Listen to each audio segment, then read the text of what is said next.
నమస్తే. శ్రీ గురుభ్యో నమః. శ్రీమాత్రే నమః. ఆదిత్యాయ చ సోమాయ మంగళాయ బుధాయ చ గురు శుక్ర శనిభ్యే రాహవే కేతవే నమః.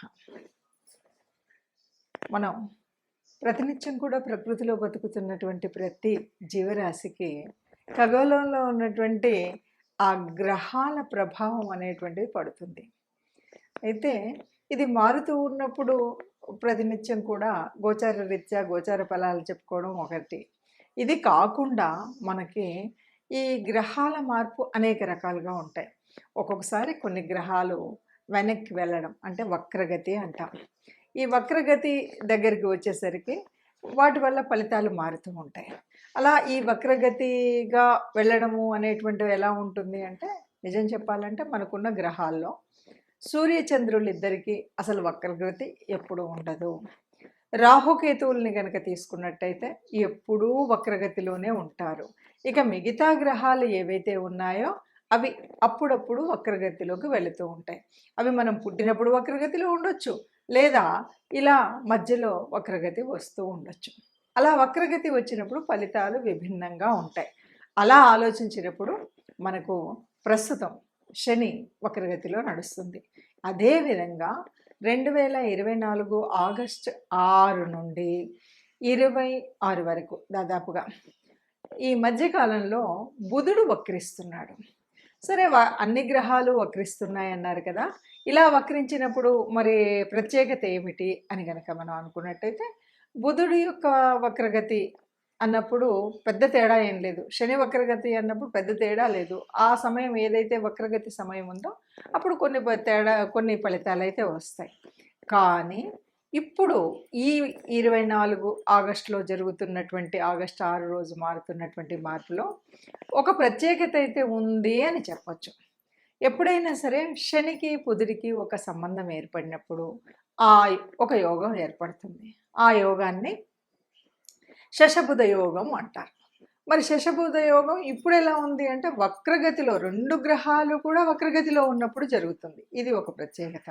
ఇక రెండవ ప్రత్యేకత ఏంటి అంటే, ఈ సంబంధం ఎలా ఏర్పడింది అంటే, బుధుడికి శని, శనికి బుధుడు ఇద్దరూ కూడా సమసప్తకాల్లో ఉన్నారు. ఇలా సమసప్తకాల్లో ఉన్నప్పుడు ఈ వక్రించినటువంటి 2 గ్రహాల యొక్క ఫలితం వల్ల మనకు జరిగేటువంటి ఈ యోగం ఏ రాశి వారికి ఎలా ఉంటుంది, ఎట్లా ఉంటుంది అసలు. ఎప్పుడైనా సరే శశబుధ యోగం అంటేనే ఆర్థికంగా చాలా అభివృద్ధిని సాధించే విధంగాను, అభివృద్ధిగా ఉండేలాగాను, ఏదైనా పనులు కాని పనులు అయ్యేలాగాను, మనకు ఏ రకమైనటువంటి ఇప్పటి వరకు ఉన్నటువంటి ఆలోచనలు, ఆ ఊహలు ఏవైతే ఉన్నాయో, కార్యంలో పెట్టాలి అనుకున్నటువంటి ఏవైతే ఉన్నాయో అవన్నీ కూడా కార్యంలో పెట్టడానికి అనువుగా ఉండేటువంటి పరిస్థితి శశబుధ యోగంలో ఉంటుంది. మరి అలాంటప్పుడు ఆ యోగంలో ఇప్పుడేంటి ప్రత్యేకత అంటే, 2 గ్రహాలు కూడా వక్రించి ఉన్నాయి. ఈ వక్రించి ఉన్నప్పుడు కొన్ని రాసుల వారికి బాగా శుభదాయకంగాను, మరికొన్నింటికి మధ్యస్థంగాను ఉంటుంది. అసలు శశబుధ యోగం అంటేనే చాలా వరకు మంచి జరుగుతుంది, కానీ ఎక్కడ కూడా చెడు అనేది కనిపించదు. కానీ కొన్ని రాసుల వారికి చాలా అద్భుతంగా ఉంటుంది. కేవలం అది 20 రోజులు అయినప్పటికీ కూడా కొన్నింటికి మధ్యస్థంగా ఉంటుంది. ఈ 1-2కు అటు ఇటుగా ఉండవచ్చు.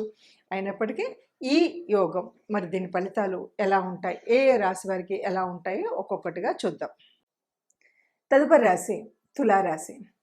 తులారాశి ఈ రాశి వారికి మరి ఇప్పుడు జరుగుతున్నటువంటి మార్పు వల్ల బుధుడు వక్రీకరిస్తే ఎలా ఉంటుంది అంటే, ఇప్పటికే శని వక్రీకరించున్నాడు, ఇప్పుడు బుధుడు కూడా వక్రీకరించి పోతున్నాడు.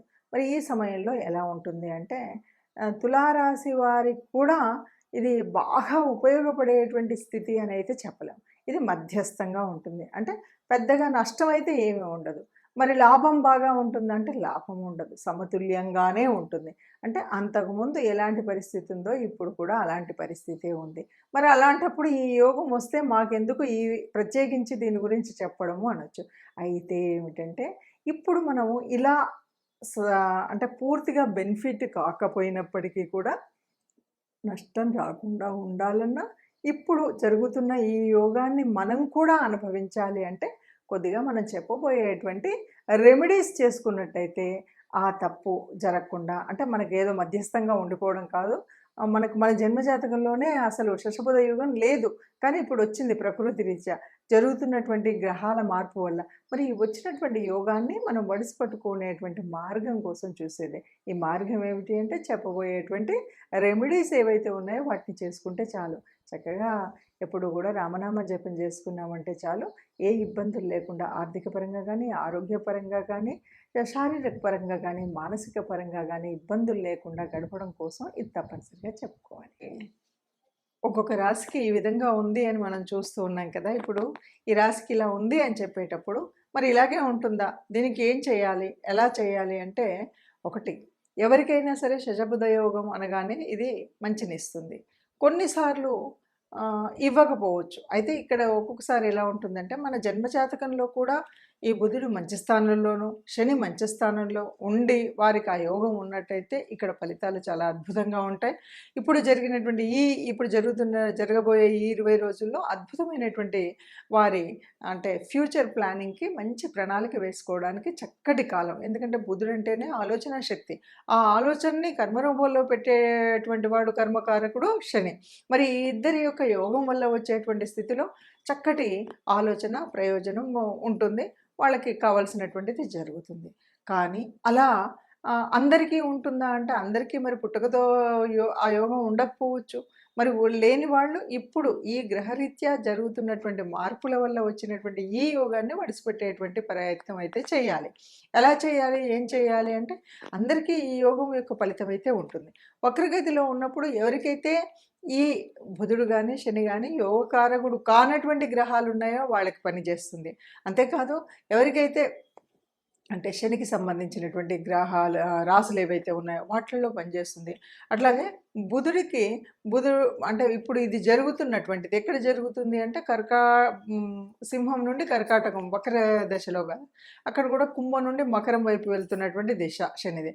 సో ఈ నలుగురికి కూడా అద్భుతంగా ఉంటుంది. అంతేకాదు బుధుడికి మరి ఈ ధనుర్రాశిలోను మీనరాశిలోను ఈ 2 రాశులలో కూడా అద్భుతమైనటువంటి ఫలితం ఉంటుంది. ఎందుకంటే ఇక్కడ కోణాధిపత్యం ఉన్నటువంటి ఇది అవ్వడం వల్ల వీళ్ళకి ఈ రాశుల వారికి చాలా అద్భుతమైనటువంటి ఫలితం అయితే ఉంటుంది. మరి వీళ్ళు కాకుండా మిగతా వాళ్ళకి అందరికీ ఎలా ఉంటుంది అని మనం చెప్పుకున్నాం కాబట్టి దీనికి తప్పనిసరిగా మనకేం కావాలి? ఒకవేళ అలా ఉన్నా మనకి మంచి రెమెడీ కావాలి. అంటే ఒకవేళ ఈ 20 రోజులలో మనం చేయాల్సినటువంటి పనేముంది? ఏ రకంగా చేస్తే ఈ వచ్చినటువంటి యోగం మన జీవితంలో కూడా కొంత సత్ఫలితాన్నిచ్చి మంచి ఆలోచన పద్ధతిని ఇచ్చేటువంటి పరిస్థితి ఉంటుంది అని గనక ఆలోచించినట్టయితే బుధుడు అంటే ఈ బుధవారము రోజైనా బుధుడికి సంబంధించిన ఏదైనా సరే విష్ణుమూర్తికి సంబంధించినటువంటి ఆరాధన చేసినప్పుడు తప్పనిసరిగా ఏదైనా మనకు అనుకూలం కానటువంటి పరిస్థితి ఉన్నది అనుకూలంగా మారగలుగుతుంది. అందువల్ల విష్ణుకు సంబంధించినటువంటి విష్ణు సహస్రనామార్చన కానీ, విష్ణు దేవాలయాలకు వెళ్ళడం కానీ, లేదు రాముడికి అంటే విష్ణుమూర్తి యొక్క అవతారాలకు సంబంధించిన ఏ అవతారమూర్తినైనా సరే మనం పూజించడం, కీర్తించడం, స్మరించడం, ఆ గుడికి వెళ్ళడం, తత్సంబంధమైనటువంటి వస్తువుల్ని ఎవరికైనా దానం చేయడం, ఇలాంటి పనులు కనుక చేసినట్టయితే ఈ క్షమించాలి శశబుధ యోగంలో జరగబోయేటువంటి మనకు మంచి జరగడానికి కావాల్సినటువంటి శక్తి, ముందుగా కావాల్సినటువంటి ఆ ఉత్పత్తి సమయం ఏదైతే ఉందో అది జరుగుతుంది అని చెప్పొచ్చు.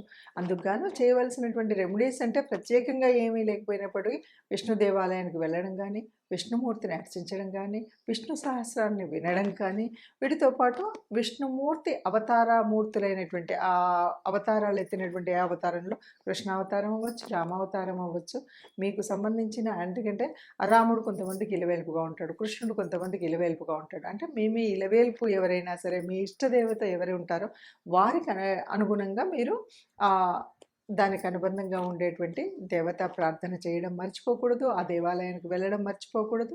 ఆ సంబంధితమైనటువంటి అంటే బుధవారాలు, శనివారాలకు సంబంధించినటువంటి వ్రత నియమాలు తప్పనిసరిగా పాటించాలి. బుధ, శని వ్రత నియమాలు ఏముంటాయంటే బుధవారం అనేసరికే మనకు విష్ణుమూర్తికి సంబంధించినటువంటి రోజు. అలాగే ఆ రోజు మనం ఏదైనా దానం చేయాలంటే ఆకుపచ్చ రంగు వస్త్రం అయితే ఆకుపచ్చ రంగు, కూరగాయలు ఇలాంటివి దానం చేసినప్పుడు ఆ ఆకుపచ్చకు సంబంధించినటువంటి వస్తువులను దానం చేయడం ఒక పద్ధతి.